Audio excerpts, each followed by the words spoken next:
Vote separate और एक है रेक्टिफाइड सिपरेट और एक है एब्सोल्यूट अल्कोहल। बस वही बात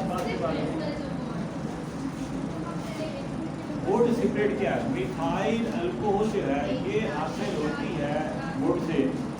तो वोट सिपरेट का मतलब है ये कौन सी चीज़ है? Methyl alcohol. मिथाइल अल्कोहल का दूसरा नाम वोट सिपरेट। अच्छा, रेक्टिफाइड सिपरेट अगर 95% इथाइल अल्कोहल हो तो इसे कहते हैं रेक्टिफाइड सिपरेट। और 100% प्योर इथाइल अल्कोहल हो तो उसे कहते हैं एब्सोल्यूट अल्कोहल। ये तीन तरह के वोट सिपरेट, रेक्टिफाइड सिपरेट और एब्सोल्यूट अल्कोहल। तो आज में ये सबसे पहले देखें वो है इंडस्ट्रियल प्रेपरेशन मिथाइल अल्कोहल या मेथानोल। पुराने वक्तों में ये था कि लकड़ी के बड़े बड़े टुकड़े लेकर उन्हें इन दी एब्सेंस ऑफ एयर गर्म किया जाता था और जब लकड़ी को इन दी एब्सेंस ऑफ एयर गर्म करते तो उससे जो चीज़ें हासिल होती उन्हें कंडेंस करते और कंडेंस करने से हमें एक अल्कोहल हासिल होती, उसका नाम था मिथाइल अल्कोहल। इस वजह से इसका नाम है वुड अल्कोहल। तो पहले देखो formally methanol was prepared by the distillation of would, that is why it is also called would separate. तो सवाल ये होता है why methyl alcohol is called would separate. तो ये उसका जवाब है। आजकल इसको तैयार करते हैं, ये देखें वाटर गैस। वाटर गैस दो चीज़ों का मिक्सचर है, हाइड्रोजन और कार्बन मोनोऑक्साइड। इसके दो तीन स्टेप हैं। सबसे पहले यूँ करते हैं वाटर गैस को प्योरीफाई करते हैं। वाटर गैस बनती है जब स्टीम को कार्बन से गुजारते हैं, रिएक्शन होगा तो कार्बन मोनोऑक्साइड और हाइड्रोजन बनेगी। इसको प्योरीफाई कर लें और कोई चीज़ उसमें शामिल न हो। फिर उसको कंप्रेस करते हैं तकरीबन 200 एटमॉस्फेयर। प्रेशर अप्लाई करेंगे, कंप्रेस करेंगे और वो कितना होगा 200 एटमॉस्फेयर। फिर उसको ले जाते हैं रिएक्शन चैम्बर में। वहाँ टेम्परेचर 400 से 450 डिग्री सेंटीग्रेड है। कैटलिस्ट है, कैटलिस्ट की मौजूदगी में कार्बन मोनोऑक्साइड और हाइड्रोजन का रिएक्शन होगा, उससे बन जाएगी मिथाइल अल्कोहल। कुछ बनेगी और कुछ नहीं बनेगी। कुछ कार्बन मोनोऑक्साइड और हाइड्रोजन मिलकर मिथाइल अल्कोहल बना देंगे, कुछ आपस में नहीं मिलेंगे। उसे फिर ठंडा करते हैं। जब ठंडा करते हैं तो ना अनरिएक्टेड कार्बन मोनोऑक्साइड ना अनरिएक्टेड हाइड्रोजन, वो तो ठंडी हो गई नहीं, वो गैस की शक्ल में रहेगी। जो मिथाइल अल्कोहल बनी थी वो लिक्विड की शक्ल में नीचे बैठ जाएगी। उसको अलग कर लेंगे और इस तरह हमें मिथाइल अल्कोहल हासिल हो जाएगी। ये 3-4 स्टेप्स हैं, ज़रा देख लो। नंबर 1 ये जो मेथनॉल की प्रेपरेशन है, ये वाटर गैस है। हाँ, तो रिएक्शन हो गया भाई, कार्बन मोनोऑक्साइड और हाइड्रोजन को मिलाया, zinc oxide, chromium oxide, 450 degree centigrade, 200 atmosphere pressure. तो पहला पॉइंट हो गया, first of all the mixture of carbon monoxide and hydrogen is purify हो गया। दूसरे नंबर पे क्या हो गया? It is compress under A pressure of 200 atmosphere and taken into the reaction chamber by means of coiled pipe. जब compress करते हैं तो हीट हो जाती है। कॉइल्ड पाइप होंगे ना, वो रास्ता लंबा होगा, जब गैसें वहाँ से गुजरेगी तो हीट ऑफ कंप्रेशन रिमूव हो जाएगी, ज़रा ठंडी हो जाएगी। फिर क्या करेंगे? Here the catalyst is heated 450 से 500 डिग्री सेंटीग्रेड। तो गैसें रिएक्ट करके मेथनॉल वेपर्स बना देंगे। Vapours are pass through the condenser, वहाँ ठंडा करेंगे टू गेट मेथनॉल। और जो अनरिएक्टेड गैसेज हैं वो रिसाइकल उन्हें दोबारा मिलाकर फिर ताकि उससे मिथाइल अल्कोहल बने। अच्छा, ये भाई जो आगे है ना एथनॉल, इसके अंदर देखिए छोटे छोटे सवाल हैं। ये इनको इसी तरह से तैयार करना है। Ethyne fermentation. अच्छा, अगर आ जाए ना सिर्फ फर्मेंटेशन क्या है, तो भी आप इसको डिफाइन भी करना है और इसके लिए जो नेसेसरी कंडीशन है उनका भी जिक्र करना है। 4 नेसेसरी कंडीशन का जिक्र है, 7 इसकी डेफिनेशन है और नीचे 2-4 इसकी मिसालें। देखो भाई, यही किताब वाली fermentation is a biochemical process which occur in presence of certain enzymes secreted from microorganisms such as yeast, कि जो उंगली सी लग जाती है। ये तो डेफिनेशन हो गई। 4 इसकी कंडीशन है। नंबर 1 तो ये है कि ऑप्टिमम टेम्परेचर, ये टेम्परेचर होना चाहिए जब फर्मेंट 25 से लेकर 35, बराबर एरिएशन होनी चाहिए, उस जगह से हवा की गुजरगाह खुली हो, तो बंद जगह न हो, proper aeration. Dilution of solution, जो आप चीज़ बना रहे हैं वो डाइल्यूट होगी, कंसनट्रेटेड नहीं होगी। कंसनट्रेट हो तो उसको डाइल्यूट करें। और no preservative, absence of preservative. ये जो नेसेसरी कंडीशन है फॉर फर्मेंटेशन, क्या हो गया भाई? ऑप्टिमम टेम्परेचर कितना? 25 से 35 degree centigrade. Number 2 proper aeration. Number 3 dilution. Number 4 absence of preservative. ये हमारा मुकम्मल। अच्छा, अब आप देखिए भाई, इथाइल अल्कोहल बनाने के जो 2 मेथड्स हैं, एक है मोलेसिस से और एक है स्टार्च से। ये भाई अक्सर सवाल आएगा कि right chemical equation for forming ethyl alcohol from molasses या स्टार्च। अच्छा, तो इसमें देखो भाई, पहले है कि मोलेसिस क्या होता है। गन्ने के रस को जब खूब गाढ़ा कर लेते हैं, ठंडा करते हैं, चीनी बन जाती है, तो कुछ लिक्विड उसके ऊपर तैर रहा होता है। जब गन्ने के रस से चीनी की क्रिस्टल हासिल कर लेते हैं, तो फिर जो ऊपर लिक्विड रह जाता है उसे क्या कहते हैं? मोलेसिस। ये आपने देखा होगा घरों में भी बार शरबत बना के रखे, तो कुछ दिनों के बाद नीचे चीनी जम जाती है और ऊपर एक लिक्विड मौजूद होता है। तो इसी तरह जब क्रिस्टल बन जाएंगे, जो लिक्विड लेफ्ट आफ्टर होगा उसे क्या कहते हैं? मोलेसिस। तो यह आपके डेफिनेशन डिफाइन मोलेसिस। तो मोलेसिस में देखो, the residue obtained after the crystallization of sugar from concentrated sugar cane juice is called molasses। और अब आप इसमें देखें इसकी इक्वेशन। मोलेसिस जो है ये असल में सक्रोज है, चीनी। मोलेसिस चीनी है और चीनी का फार्मूला C12 H22O। इसको पानी से मिलाओ। अगर रिएक्शन पानी से होगा तो इसे क्या कहेंगे? हाइड्रोलिसिस। मोलेसिस से इथाइल अल्कोहल बनेगी 2 स्टेप्स। इसको पानी से मिलाओ H2O, तो अब क्या हो गया? अब हाइड्रोजन कितनी हो जाएंगी? 24 और ऑक्सीजन 12। इसमें 2 मॉलिक्यूल बनेंगे C6H12O6। ग्लूकोज का फार्मूला भी यही होगा और फ्रक्टोज का फार्मूला भी यही होगा। ये गन्ने के रस जो है ये पड़ा मीठा ज़्यादा हो जाता है। उसकी वजह यही होती है कि चीनी की हाइड्रोलिसिस हो जाती है, ग्लूकोज और फ्रक्टोज बन जाता है। फ्रक्टोज ज़्यादा मीठा होता है तो इस वजह से उसका मिठास बढ़ जाता है।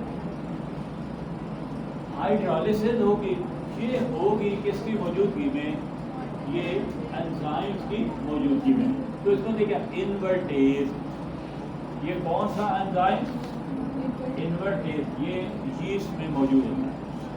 तो ये क्या बना देगा? ग्लूकोज और फ्रक्टोज।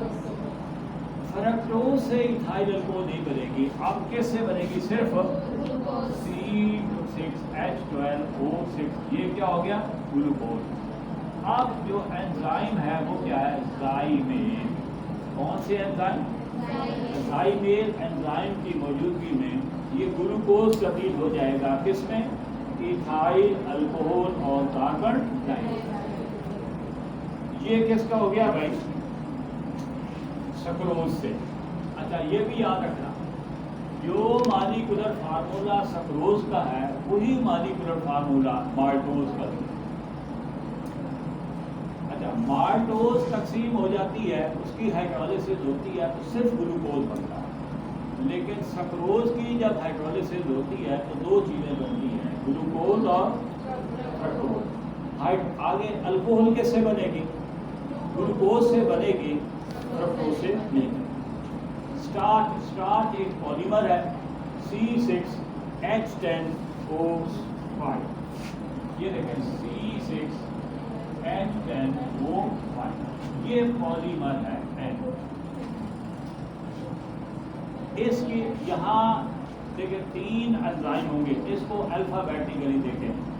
3 एंजाइम होंगे, डाइएस्टेज, माल्टेज और ट्राइमेज। अल्फाबेटिकली देखिए, पहला कौन सा हो गया? पहले मरहले में डाइएस्टेज होगा, दूसरे मरहले में और तीसरे में ट्राइमेज। अच्छा, सबसे पहले जो स्टार्च है इसके अंदर N मॉलिक्यूल, तो N मॉलिक्यूल वाटर के जब रिएक्शन पानी से हुआ तो अमल कौन सा हो गया? हाइड्रोलिसिस। ये का अमल कौन सा हो गया? हाइड्रोलिसिस। तो पहले मरहले में देखें भाई, ये बन जाएगा माल्टोज। माल्टोज का भी वही फार्मूला है जो सक्रोज का, वो क्या है? C12O11। तो ये स्टार्च की रिएक्शन कैसे है? पानी में। यहाँ 3 एंजाइम कौन से हैं? डाइएस्टेज, माल्टेज और ट्राइमेज। इसके 3 स्टेप है, 2 स्टेप में हाइड्रोलिसिस होगी और आखिरी में सिर्फ फर्मेंटेशन। तो पहले ये मिलकर ये क्या बना देंगे? माल्टोज। और फार्मूला हुई C12। उसकी फिर हाइड्रोलिसिस होगी तो उससे सिर्फ ग्लूकोज बनेगा, उससे सिर्फ ग्लूकोज बनेगा। फिर ग्लूकोज जो है आखिरी क्या होगा? ज़ाइलेट। वो उसको किसमें तब्दील कर देगा? इथाइल अल्कोहल और कार्बन डाइऑक्साइड। हाँ जी, वो देखो ये जो है ना फ्रक्टोज, आप देखें कीटोज शुगर है, तो कीटोज लेस रिएक्टिव है, और ये जो है ना ग्लूकोज, ये आइडोज शुगर है, इनमें एल्डिहाइड होता है। एल्डिहाइड ज़्यादा रिएक्टिव होते हैं, कीटोज कम रिएक्टिव, वो रिएक्टिविटी की वजह से। तो ये भाई याद है। तो इथाइल अल्कोहल बनेगी किससे? मोलेसिस से भी और स्टार्च। मोलेसिस से बनेगी 2 स्टेप और स्टार्च से बनेगी 3 स्टेप। उसके 2 एंजाइम इन्वर्टेज और इसमें माल्टेज और ट्राइमेज। उसमें ग्लूकोज और फ्रक्टोज दोनों हैं, जिसमें सिर्फ जो माल्टोज ये डाइसैकराइड होगा, इसे कहते हैं, जिसके 2 मॉलिक्यूल आगे छोटे यूनिट बने, वो हो गया माल्टोज भी डाइसैकराइड है, सक्रोज भी।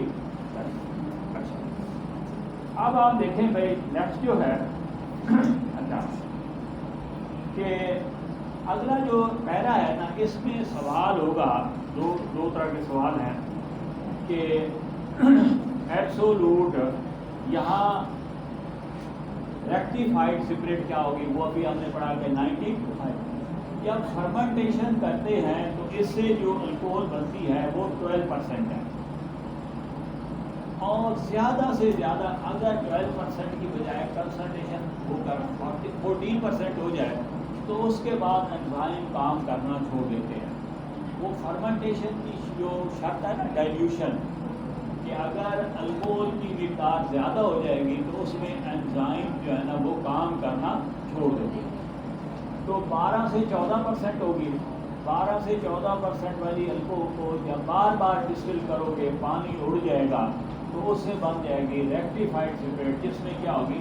95% इथाइल अल्कोहल। फिर अब जो 5% पानी है, ये बार बार डिस्टिलेशन से रिमूव नहीं होता। अब उस अल्कोहल में डाल देते हैं चूना, कैल्शियम ऑक्साइड। कैल्शियम ऑक्साइड क्या करेगा? पानी को अब्जॉर्ब कर देगा और फिर हम डिस्टिल करके इथाइल अल्कोहल। अब देखो सवाल होगा कि भाई how is absolute alcohol prepare? आप जो एब्सोल्यूट अल्कोहल है 100% अल्कोहल है उसे कैसे बनाओ। तो अब ये देखें यहाँ ये MCQ हो जाता है कि आम तौर पर जब अल्कोहल फर्मेंटेशन से बनेगी तो उसकी कंसंट्रेशन क्या होनी चाहिए, वो कितना 12% एंड नेवर एक्सीड। और जब इसकी बार बार डिस्टिलेशन करोगे तो फिर कौन सी रेक्टिफाइड सिपरेट बनेगी। रेक्टिफाइड सिपरेट की क्या कंसंट्रेशन होगी 95%। क्या ये जो बाकी 5% पानी है ये भी बार बार डिस्टिलेशन से रिमूव होगा, नहीं। उसके लिए क्या करेंगे, कैल्शियम ऑक्साइड। ये भाई आप पढ़ लें, इसे अंडरलाइन कर लें। Alcohol obtained by fermentation is only up to 12% and never exceeds 14%। 12% होती है और ये कभी 14% से ज़्यादा नहीं होगी। अच्छा, this alcohol is distilled again and again, बार बार इसे जब डिस्टिल करोगे to obtain 95% alcohol which is known as rectified spirit. और absolute alcohol is obtained by the redistillation of rectified spirit in presence of calcium oxide. अच्छा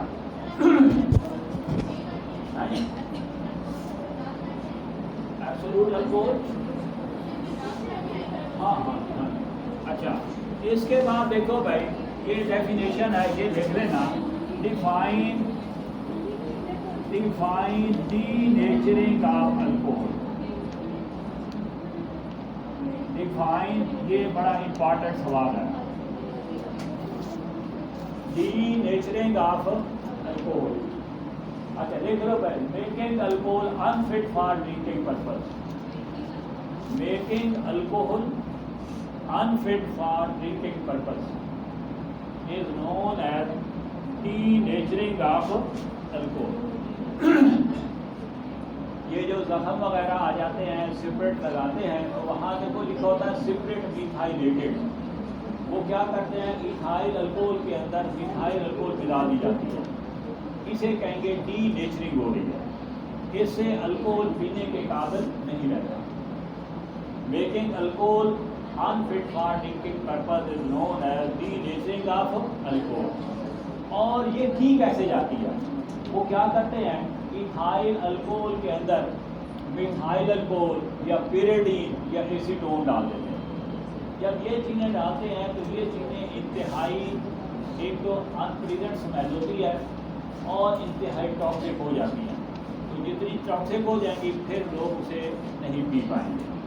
तो ये देखें डेफिनेशन हो गई, it is done by adding 10% methanol to avoid its use for drinking purpose. और small quantity of pyridine और acetone may also be added for this purpose. आमतौर पर तो 10% क्या होगी, मिथाइल अल्कोहल। और मिथाइल अल्कोहल के अलावा क्या क्या ऐड करेंगे, हाँ जी, इससे एसीटोन या पिरिडीन। अच्छा जी, अब चलो जी नेक्स्ट अल्कोहल की प्रेपरेशन। अच्छा भाई, अल्कीन से अल्कोहल बना सकते हैं, कैसे होगी। अगर ये मैं देखो आपने, ये देखो ईथीन है, ये ईथीन है। ईथीन को अल्कोहल बनाना कैसे बनाओगे,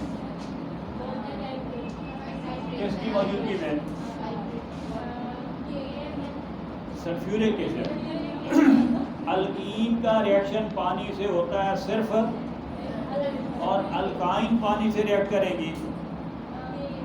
दो चीज़ें कौन सी होंगी, HgSO4 और H2SO4।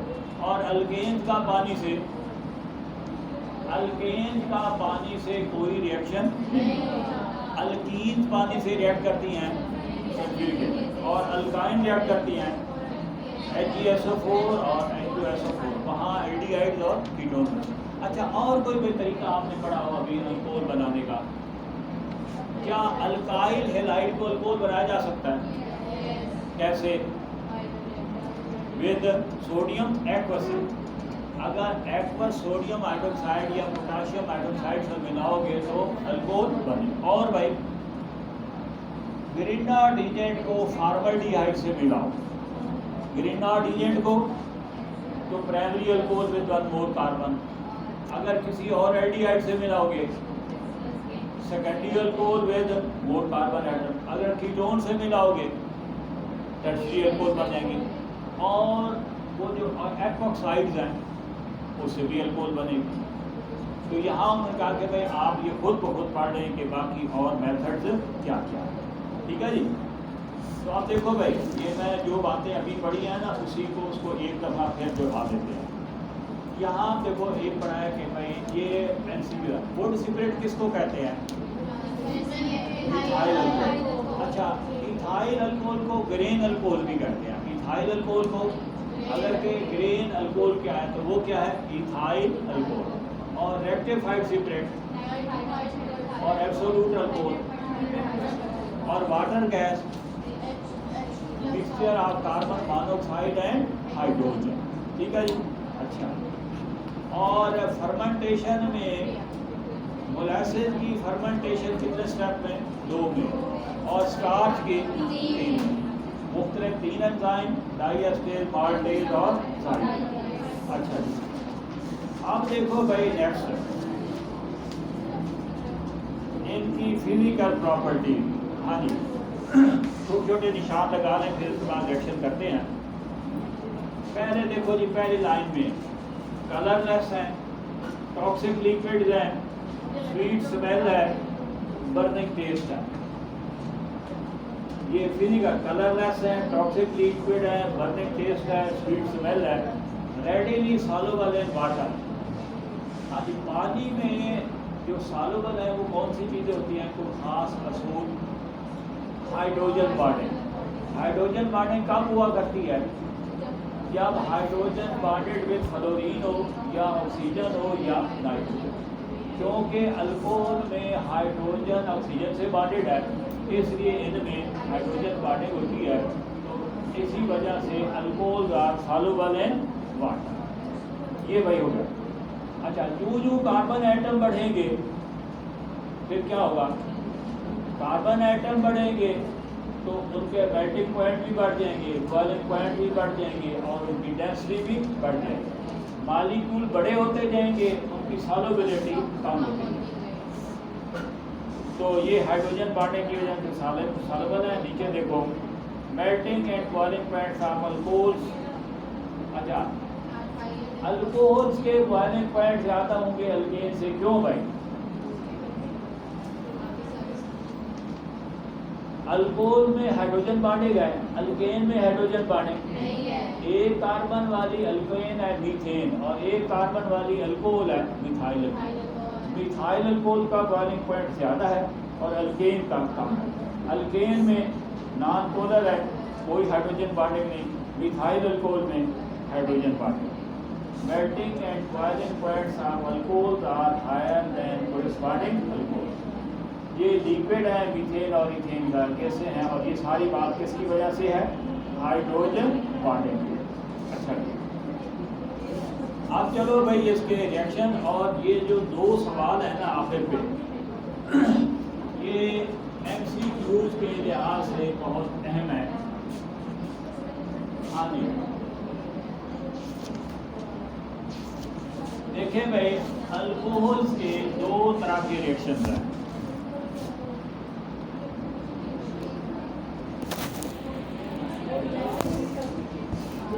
बस भाई बस, अल्कोहल्स के रिएक्शन 2 तरह के हैं। नंबर 1 वो रिएक्शन है जो इसकी हाइड्रोजन की वजह से।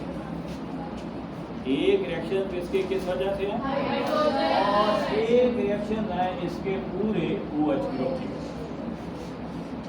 अच्छा, अब जरा ये देखें, ROH।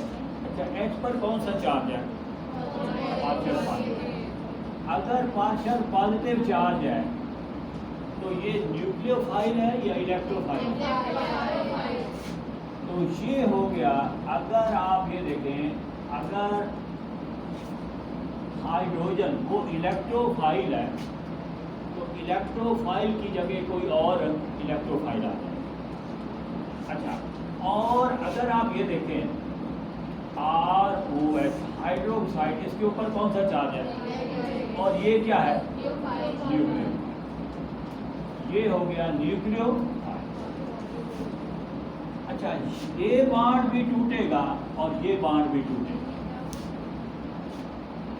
अगर हाइड्रोजन इन्वॉल्व हो रही है तो कौन सा बांड टूटेगा, OH बांड, और पूरा ग्रुप निकला है तो ये R समझो ये कार्बन हो गए, तो ये क्या हो गया CO बांड। अल्कोहल के रिएक्शन दो वजह से हैं, एक वो जिनमें OH बांड टूटती है, एक वो जिनमें CO बांड कब टूटेगा जब अल्कोहल का रिएक्शन किसी न्यूक्लियोफाइल, और OH बांड कब टूटेगा जब उसके ऊपर अटैक किसी। इसका मतलब ये हुआ कि अल्कोहल रिएक्ट कर सकते हैं इलेक्ट्रोफाइल के साथ भी और रिएक्ट कर सकते हैं न्यूक्लियोफाइल। अच्छा, आप जरा देखें ये तीन सवाल बल्कि ये बनते हैं कि कब इसमें OH बांड ब्रेकिंग होगी और कब इसमें CO बांड ब्रेकिंग होगी। अब देखो भाई, ये देखें, ये पूरा पैरा बड़ा इम्पॉर्टेंट है, इसके अंदर काफ़ी चीज़ें हैं। ज़रा देखो, alcohol react with other reagent in two ways. Number, reaction in which CO bond breaks और reaction in which OH bond breaks. ये हो गया, ये सवाल हो गया, what two types of the reactions are exhibited by alcohol. Alcohol से दो तरह के रिएक्शन हुए, कौन कौन से, CO बांड ब्रेक हुआ और दूसरा जब OH बांड। अच्छा, अब सवाल ये है, under what condition CO and OH bond break, कब CO बांड टूटेगा और कब। अच्छा, तो ये देखो भाई, यहाँ if a nucleophile attacks it is the CO bond which breaks. अगर कोई, ये देखो, अगर इलेक्ट्रोफाइल अटैक करेगा, न्यूक्लियोफाइल अटैक करेगा, इस न्यूक्लियोफाइल की जगह एक और न्यूक्लियोफाइल आएगा, तो फिर बांड कौन सा टूटेगा, और अगर दूसरी देखें, on the other hand if an electrophile attacks on the alcohol, तो फिर क्या होगा, OH। ठीक है। अच्छा, अब अगली बात एक और है, अल्कोहल हमने पढ़े हैं मोनोहाइड्रिक अल्कोहल तीन तरह के, प्राइमरी, सेकेंडरी और टर्शियरी। कि CO बांड टूटने में कौन से अल्कोहल ज़्यादा रिएक्टिव होगी और OH बांड टूटने में कौन सी अल्कोहल ज़्यादा रिएक्टिव। अच्छा, अब देखो ना, अगर टर्शियरी अल्कोहल होगी, अब आप जरा देखो, ये फर्क करें, टर्शियरी अल्कोहल बना दें, तो टर्शियरी अल्कोहल हुई, ये बांड टूटा, ये बन गया कार्बोकेटायन, और टर्शियरी अल्कोहल का कार्बोकेटायन ज़्यादा स्टेबल है।